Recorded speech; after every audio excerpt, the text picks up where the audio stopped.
नमस्कार, भारत 24 में आप सभी का स्वागत। मैं हूं आपके साथ महिमा सिंह। कवर बुलेटिन की शुरुआत इस वक्त की बड़ी खबर के साथ करेंगे। सिक्किम के मुख्यमंत्री प्रेम सिंह तमांग ने बड़ा ऐलान किया। दरअसल एक से ज्यादा बच्चे पैदा करने पर इनाम मिलेगा। दूसरे बच्चे पर महिला कर्मचारियों को 1 महीने की वेतन वृद्धि मिलेगी। तीसरे बच्चे पर 2 वेतन वृद्धि का प्रस्ताव रखा।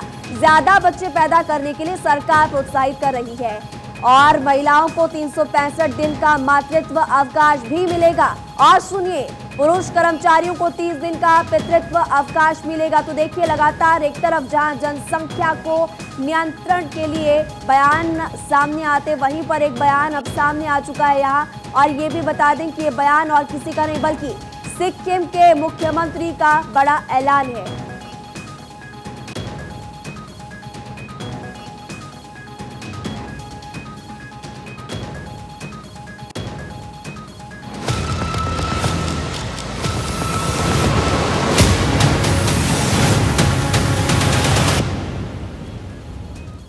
तो चलिए अब शुरुआत करेंगे खबरों के टॉप एंगल की, जहां पर हम आपको सिर्फ खबरों से रूबरू नहीं कराते बल्कि उसके हर पहलू की जानकारी देते हैं। हमारे लिए खबर का मतलब शोर नहीं बल्कि आपको उसके हर पहलू से अवगत करवाना है, जो कि किसी चैनल पर नहीं दिखाया जाता। यहाँ पर खबरों के उस एंगल को आपको समझाया जाता है जिसे आप जानना चाहते हैं। तो चलिए खबरों के टॉप एंगल में अब बात आज की पहली खबर की करेंगे। तो देखिए, पहली खबर की आपको जानकारी देंगे, जिसमें सबसे पहले बात करेंगे रामचरितमानस पर मचे महाभारत की। बिहार के मुख्यमंत्री, आपको बता दें कि बयान लगातार सामने आते हैं। ऐसे में बिहार के मंत्री चंद्रशेखर के बाद अब यूपी में समाजवादी पार्टी के नेता स्वामी प्रसाद मौर्य ने भी रामचरितमानस को लेकर एक विवादित बयान दे दिया। इस पर जुबानी जंग काफी ज्यादा तेज हो चुकी है, जिससे बिहार से लेकर यूपी तक का सियासी पारा हाई है। खबरों के टॉप एंगल में दूसरी खबर होगी जम्मू कश्मीर से जुड़ी हुई। दरअसल जम्मू कश्मीर में राहुल की सियासत, राहुल गांधी की जो भारत जोड़ो यात्रा उसको लेकर लगातार सियासत जारी है। यहां पर राहुल ने कश्मीरी पंडितों से मिलकर उनका दुख दर्द बांटने की कोशिश की, लेकिन राहुल के इस बदले रूप पर सियासी हमले अब शुरू हो चुके हैं। जबकि तीसरी खबर कुश्ती के दंगल में शोषण वर्सेस साजिश के दाव की, क्योंकि खेल मंत्री अनुराग ठाकुर ने ऐलान किया कि जांच कमेटी ने अपनी जांच शुरू कर दी है। ऐसे में दूध का दूध और पानी का पानी होना लगभग तय माना जा रहा है। लेकिन जांच के बाद क्या होगा, अब सबकी नजर उसी पर टिकी है, क्योंकि ओलंपिक संघ के एक अधिकारी ने कहा कि अगर आरोप साबित नहीं हुए तो खिलाड़ियों से मेडल वापस ले लेने चाहिए। तो देखिए, 3 खबरें हमने आपको बताई और चौथी खबर की बात करेंगे। और चौथी खबर यूपी में गुंडे और माफियाओं की संपत्ति पर चल रहे बाबा के बुलडोजर की। इस क्रम में अब बारी है पूर्व मंत्री हाजी याकूब की, जिनकी संपत्तियों का ब्यौरा तैयार किया गया। यानी कि बाबा ने अपने बुलडोजर को हाजी याकूब का पता थमा दिया है। अब देरी बस उस बुलडोजर के पहुंचने की है। तो ये 4 खबरें जिन पर अब हम आपको विस्तार से जानकारी देंगे।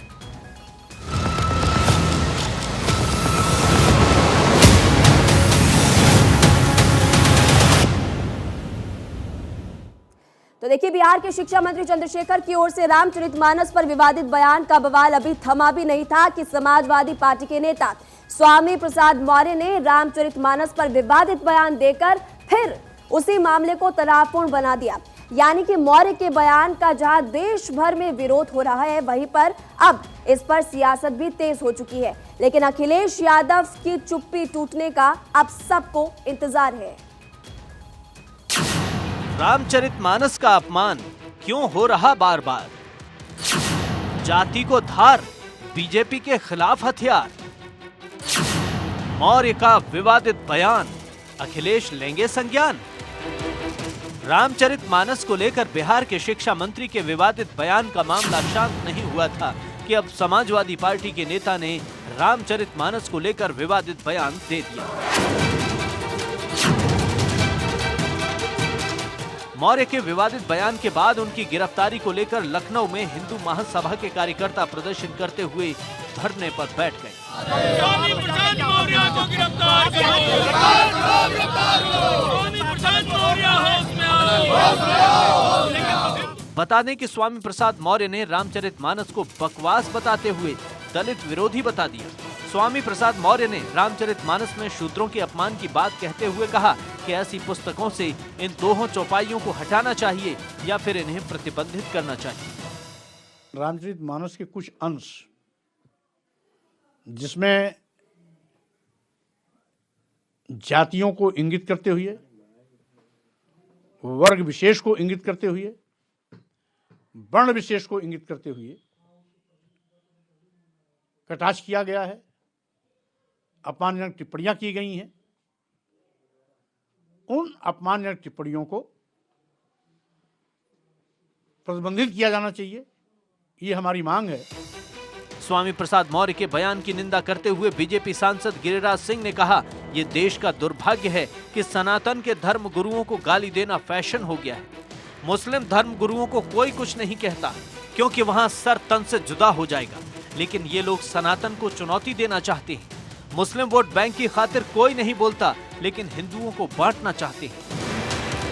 हालांकि गिरिराज सिंह के बयान पर स्वामी प्रसाद मौर्य ने कहा कि अगर कुरान में ऐसा लिखा गया होता तो भी मैं बोलता। अगर कुरान में भी लिखा गया होता, हमें जातियों को इंगित करके इस प्रकार टिप्पणी की गई, तो हम उस पर ही बोलते। स्वामी प्रसाद मौर्य के बयान पर आरजेडी नेता शिवानंद तिवारी का बयान भी सामने आया।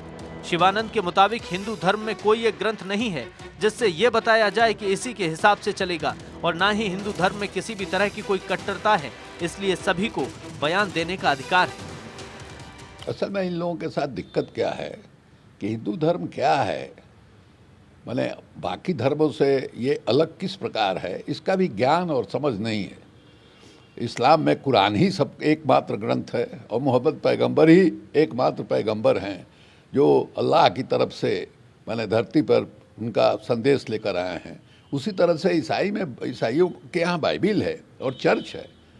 हिंदू धर्म में कोई एक ग्रंथ नहीं है जिसको कहा जाए कि यही जो है हिंदू धर्म का मानक ग्रंथ है, धार्मिक ग्रंथ है और इसी के अनुसार जो है समाज चलेगा। चंद्रशेखर जी के बयान के बाद जो है हमने देखा है और लोगों ने भी बयान दिया है। बयान देने का अधिकार है लोगों को, इसमें माने कोई एतराज नहीं कर सकता है, उनकी अपनी राय है। अब सवाल यह है कि क्या एजेंडे के तहत यह अपमान किया जा रहा है? स्वामी प्रसाद मौर्य के बयान पर बीजेपी नेता राकेश धर त्रिपाठी ने हमला बोलते हुए कहा कि सपा में आने के बाद जानबूझकर एजेंडे के तहत ऐसे बयान दिलाए जा रहे हैं, क्योंकि जब तक मौर्य बीजेपी में थे तब तक कभी उनके मुंह से कोई बदजुबानी नहीं सुनी, लेकिन जब से समाजवादी पार्टी के साथ गए तो जानबूझकर समाजवादी पार्टी के एजेंडे के तहत हिंदुओं को अपमानित करने का काम कर रही हैं। हालांकि स्वामी प्रसाद मौर्य के बयान को समाजवादी पार्टी नेता रविदास मेहरोत्रा ने खारिज करते हुए कहा कि ये उनका निजी बयान था।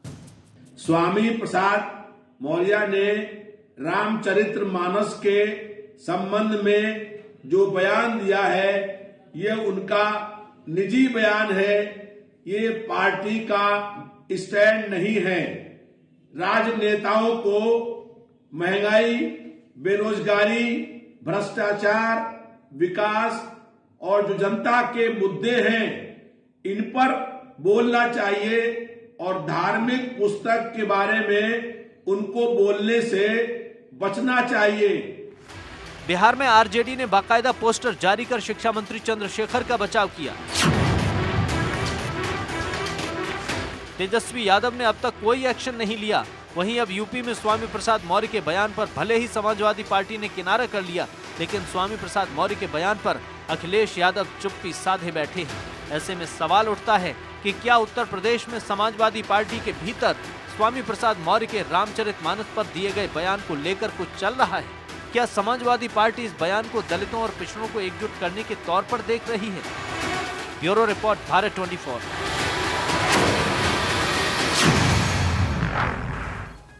तो इस पूरे मामले को लेकर आपने ये रिपोर्ट देख ली। अब जरा इस खबर का टॉप एंगल भी समझिए कि आखिर ये मामला दोहराया क्यों जा रहा है। तो बता दें आपको कि रामचरितमानस का अपमान क्या है सियासी प्लान? क्या रामचरितमानस पर राजनीति के तहत बयान दिए जा रहे हैं? और साथ ही चंद्रशेखर पर आरजेडी ने अब तक कोई एक्शन नहीं लिया। क्या आरजेडी दलितों और पिछड़ों को साधने की कोशिश कर रही है? और स्वामी प्रसाद मौर्य पर अखिलेश की चुप्पी भी सवालों के घेरे में लगातार बनी हुई है। और 2 दिन बीतने के बाद भी अखिलेश की ओर से कोई बयान अभी तक सामने नहीं आया। इसको लेकर भी लगातार सवाल यहां पर खड़े हो रहे हैं। क्या समाजवादी पार्टी दलितों और पिछड़ों को एकजुट करना चाहती है? ये भी एक सबसे बड़ा सवाल। तो ये इसका टॉप एंगल। और अब आपको बता दें कि बहुत देर कर दी हुजूर आते आते। जी हां, कश्मीरी पंडितों के दुख दर्द साझा करने में कांग्रेस के युवराज राहुल गांधी ने बहुत देर कर दी और आए तो दर्द क्या बांटते सियासत कर गए। जम्मू कश्मीर को दोबारा पूर्ण राज्य का दर्जा दिलाने का वादा किया, लेकिन राहुल गांधी को पता है कि जम्मू कश्मीर में चुनाव के बाद शांति कायम होगी, जन्नत की खूबसूरती लौटेगी तो पूर्ण राज्य का दर्जा खुद ब खुद केंद्र सरकार लौटा ही देगी। इससे जुड़ी हुई आप ये रिपोर्ट देखिए। कश्मीरी पंडितों से मुलाकात, क्या बनेगी बात? 70 साल की गलती क्या अब सुधरेगी? पंडितों से मुलाकात जरूरी या बनी मजबूरी? 4 महीने से जारी कांग्रेस की भारत जोड़ो यात्रा इन दिनों जम्मू कश्मीर पहुंच गई। इस बीच आज राहुल गांधी ने जम्मू के सांबा में कश्मीरी पंडितों के प्रतिनिधि मंडल से मुलाकात की। कश्मीरी प्रतिनिधि मंडल और राहुल गांधी की आतंकियों के टारगेट किलिंग के मुद्दे पर चर्चा हुई। मुलाकात के दौरान कश्मीरी पंडितों ने प्रधानमंत्री पैकेज के तहत रोजगार पाने वाले लोगों की ओर से किए जा रहे विरोध पर भी बात की। कश्मीरी पंडितों के लिए सबने बात की है उनसे, उनको यही कहा है कि मतलब पंडितों के बारे में भी सोचना चाहिए और बाकी यही चीज़ें कही हैं, मिलके उनसे अच्छा लगा। बाकी तो कुछ जो पॉइंट्स आप बता सकते हैं जो आपने बात की है? पॉइंट्स यही है कि किलिंग हो रही है कश्मीर में कश्मीरी पंडितों की किलिंग हो रही है, उसके ऊपर फोकस करें। टारगेट किलिंग जाके ऑफिस में जाके मारा है राहुल भट्ट को, उसके बारे में फोकस करें। बाकी कश्मीरी पंडितों को उनके घर मिले कश्मीर में। जी बात उनसे यही हुई कि एक तो जो 6 महीने से जो कश्मीरी पंडितों की सैलरीज बंद है, उसके लिए उनका बोला गया कि उसके लिए कुछ न कुछ करिए आप। तो उन्होंने इसको एश्योरेंस दिया कि हम उसका वो पक्का उनसे करेंगे, पार्लियामेंट में इसका मुद्दा उठाएंगे कि क्यों इनका 6 महीने से सैलरीज बंद है। और दूसरा जो जगती में जो क्वार्टर एक टाइम पे बने थे, उसके बाद उसमें कोई अपडेशन नहीं हुई है। तो उन्होंने कहा कि हम वहाँ डेलीगेशन भेजेंगे और चेक करेंगे कि उसमें क्यों इनको कितनी दिक्कतें आ रही है। वो जम्मू में भारत जोड़ो यात्रा के दौरान एक और जहां राहुल कश्मीरी पंडितों से मुलाकात कर उन्हें हर संभव मदद देने का आश्वासन दे रहे हैं, तो दूसरी ओर राहुल गांधी जम्मू कश्मीर को दोबारा पूर्ण राज्य का दर्जा दिलाने का वादा कर रहे हैं। राहुल ने अपनी रैली में कहा कि हम स्टेटहुड को वापस लाने में दम लगा देंगे। जो आपका स्टेटहुड का मुद्दा है, उससे बड़ा कोई मुद्दा ही नहीं है। तो आपका हक, पूरा का पूरा हक इन्होंने छीन लिया। तो एकदम कांग्रेस पार्टी पूरा समर्थन, आपको जो आपका स्टेटहुड है उसको रीइंस्टेट करने में पूरा हम दम लगा देंगे। कश्मीर से पंडितों का विस्थापन भले ही वीपी सरकार के दौरान हुआ, लेकिन पंडितों पर हुए अत्याचार के दौरान ज्यादातर सरकार कांग्रेस की रही। ऐसे में जो भी सरकारें आई हैं वो एक एजेंडे पर चल रही हैं। वो एजेंडा है पूरे भारत में मुद्दा चलाओ, पर कश्मीरी पंडितों को मत बसाओ। राहुल गांधी की पार्टी कांग्रेस कश्मीरी पंडितों के लिए कितनी संवेदनशील है, इसका अंदाजा एक और बात से लगा सकते हैं। कश्मीरी पंडितों के विस्थापन और जिहादियों की ओर से उन पर हुए अत्याचारों पर बनी फिल्म द कश्मीर फाइल्स जब देश में जबरदस्त धूम मचा रही थी, तो केरल कांग्रेस ने कश्मीरी पंडितों पर कटाक्ष भरे ट्वीट करते हुए लिखा था कि जम्मू कश्मीर में मारे गए पंडितों से ज्यादा संख्या तो मुस्लिमों की रही है। यानी केरल कांग्रेस को कश्मीरी पंडितों के दर्द पर भी वोट बैंक की सियासत सूझ रही थी। राहुल गांधी भले ही अब जम्मू कश्मीर को दोबारा पूर्ण राज्य का दर्जा दिलाने की बात कर रहे हैं, लोगों को उनका हक दिलवाने की बात कर रहे हैं, लेकिन पिछले 70 सालों से जम्मू कश्मीर में धारा 370 लागू होने से हजारों पंडितों को विस्थापन का दर्द झेलना पड़ा। 370 के चलते ही आज कश्मीरी पंडितों की यह हालत हुई है। कई कश्मीरी पंडितों को सिर्फ इसलिए ही मौत के घाट उतार दिया गया क्योंकि वो धारा 370 के खिलाफ लगातार मुहिम चला रहे थे। लेकिन कांग्रेस सरकार ने कभी कश्मीरी पंडितों की सुध नहीं ली। लेकिन आज भारत जोड़ो यात्रा के दौरान राहुल गांधी जम्मू कश्मीर को राज्य के दर्जे की बहाली से बड़ा कोई मुद्दा नहीं मानते। Bureau report, Bharat 24। तो राहुल गांधी के कश्मीरी पंडितों से मुलाकात पर आपने रिपोर्ट देखी। अब जरा इस खबर का टॉप एंगल समझते हैं। कश्मीरी पंडितों से मुलाकात जरूरी या फिर मजबूरी, ये भी सवाल। साल 2024 में जीत के लिए राहुल को सबका साथ बहुत ज्यादा जरूरी है और कांग्रेस की 7 दशक की गलती तो सुधारने की कोशिश यहां पर होगी ही। कश्मीरी पंडितों पर अत्याचारों को अब नहीं दबाया जा सकता है, क्योंकि देखिए कश्मीरी पंडितों को उनका हक देकर भूल सुधारने की कोशिश भी तो यहां पर होगी। पिछले 7 दशकों में कांग्रेस ने 370 पर आखिर एक्शन क्यों नहीं लिया, ये भी बड़ा सवाल। और उसके बाद अब आप एंट्री करते हैं और इसको लेकर जमकर सियासत भी होती है। अगली खबर का रुख करेंगे और कुश्ती महासंघ को लेकर जारी विवाद के बीच जहां आज से जांच शुरू हो गई है, तो वहीं पर कुश्ती महासंघ के कामकाज को देखने के लिए सरकार ने एक ओवरसाइट कमेटी बना दी। ये कमेटी WFI के कामकाज को देखेगी और इसके अध्यक्ष होंगी विश्व चैंपियन मुक्केबाज मैरी कॉम।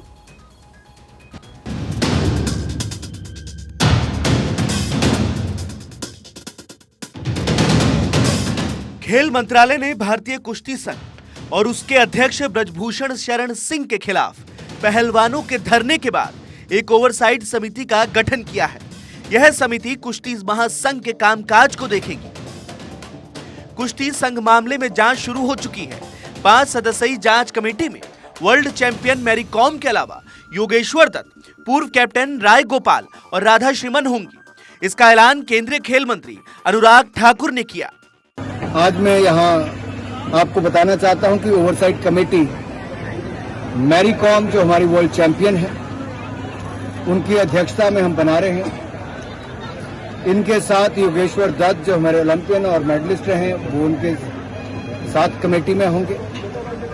तृप्ति मुरगंडे जो मिशन ओलंपिक सेल की सदस्य हैं और द्रोणाचार्य अवार्डी हैं, वो इसकी सदस्य होंगे।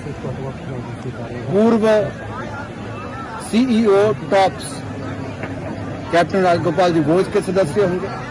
राधा श्रीमन पूर्व ED teams sports authority of India वो इसकी सदस्य होंगी। तो ये 5 लोगों की कमेटी को गठन किया गया है जो मैरी कॉम जी के नेतृत्व में बनेगी। इससे पहले खेल मंत्रालय ने भारतीय कुश्ती संघ की सभी एक्टिविटीज को तत्काल प्रभाव से स्थगित कर दिया और फेडरेशन के सहायक सचिव विनोद तोमर को अनुशासनहीनता के आरोप में सस्पेंड कर दिया गया। उन पर खिलाड़ियों से रिश्वत लेकर करोड़ों की संपत्ति बनाने का आरोप लगा है। बता दें कि 18 जनवरी को विनेश फोगाट, बजरंग पुनिया, साक्षी मलिक समेत करीब 30 पहलवान दिल्ली के जंतर मंतर पर भारतीय कुश्ती संघ के खिलाफ धरने पर बैठ गए। बाद में इसमें 200 से ज्यादा खिलाड़ी शामिल हो गए और WFI अध्यक्ष ब्रजभूषण शरण सिंह और कुछ कोच पर यौन शोषण और मानसिक रूप से परेशान करने का आरोप लगाया। ब्रजभूषण सिंह का इस्तीफा मांगा गया। पहलवानों का यह दंगल कुल 3 दिनों तक चला और बीते शुक्रवार रात पहलवानों ने खेल मंत्री अनुराग ठाकुर के साथ बात की और ब्रजभूषण शरण सिंह को कुश्ती संघ के अध्यक्ष पद से अस्थायी रूप से हटा दिया गया, जिसके बाद उनके ऊपर लगे आरोपों की जांच के लिए समिति बना दी गई है। Bureau report, Bharat 24। और देखिए पहलवानों का ये दंगल पूरे 3 दिन तक चला, जिसके बाद सरकार ने जांच के लिए कमेटी का गठन किया है। कमेटी ने अपनी जांच शुरू कर दी है, तो वहीं पर WFI के कामकाज को देखने के लिए ओवरसाइट कमेटी भी बना दी गई है। इस पूरे मामले का टॉप एंगल समझने की कोशिश करते हैं। तो देखिए कुश्ती महासंघ विवाद पर सरकार ने अपना स्टैंड क्लियर कर दिया है। सरकार इस मामले को लेकर सख्त नजर आ रही है। सरकार ने निष्पक्ष रूप से जांच करवाने के लिए कमेटी का गठन किया। कमेटी में सीनियर प्लेयर्स को भी शामिल किया गया है। उधर जांच में अगर आरोप सिद्ध होते हैं तो ब्रजभूषण सिंह पर कार्रवाई तय मानी जा रही है। वहीं पर आपको बता दें, अगर ब्रजभूषण सिंह पर आरोप तय नहीं होते तो स्थिति में क्या होगा। ब्रजभूषण सिंह के समर्थन में भी कई खिलाड़ी अब तक सामने आ चुके हैं। मतलब ये मामला अभी सुलझा नहीं है, कमेटी की रिपोर्ट के बाद और उलझ चुका है। अगली खबर का रुख करेंगे और यूपी की योगी सरकार में अपराधी और माफियाओं के खिलाफ जमकर कार्रवाई हो रही है। लेकिन सबसे ज्यादा कार्रवाई की अगर बात करें तो पश्चिम उत्तर प्रदेश के मेरठ रेंज में हुई है, जहां पर गैंगस्टर पर बाबा का बुलडोजर गरज रहा है। अभी ताजा मामला पूर्व मंत्री हाजी याकूब की संपत्ति पर चलने वाले बुलडोजर को लेकर उठा है।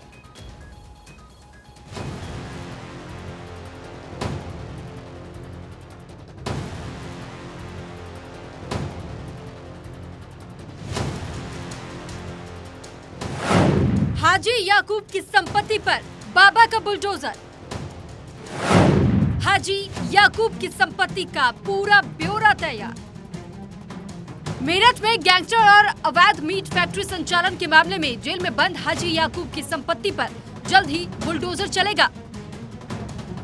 पूर्व मंत्री हाजी याकूब कुरैशी और उनके दोनों बेटे इमरान और फिरोज को पुलिस जेल भेजकर अब उनकी करोड़ों रुपए की संपत्ति पर बुलडोजर चलाने की तैयारी में लग गई है। हाजी याकूब की घेराबंदी तेजी से की जा रही है। याकूब की संपत्ति का पूरा ब्यौरा तैयार कर लिया गया है। याकूब के पास लग्जरी गाड़ियों की भी जानकारी पुलिस ने जुटा ली है। गौरतलब है कि यूपी पुलिस ने याकूब और उसके बेटे इमरान को 7 जनवरी को दिल्ली पुलिस की मदद से चांदनी महल इलाके से गिरफ्तार किया था। याकूब कुरैशी सहित 17 लोगों पर गैंगस्टर की धारा में मुकदमा दर्ज। 31 मार्च 2022 को हापुड़ में याकूब की फैक्ट्री में पुलिस ने छापेमारी की। फैक्ट्री में अवैध तरीके से मीट पैकिंग का काम चल रहा था। योगी राज कायम होने से पहले पश्चिम उत्तर प्रदेश में अपराधियों, माफियाओं और संगठित अपराध करने वालों का बोलबाला था, लेकिन 2017 के बाद संगठित अपराध लगभग समाप्त हो गए हैं। अपहरण और फिरौती का धंधा बंद हो गया है। इतना ही नहीं, अपराधियों और माफियाओं की संपत्ति पर अब बाबा का बुलडोजर गरज रहा है। Bureau report, Bharat 24।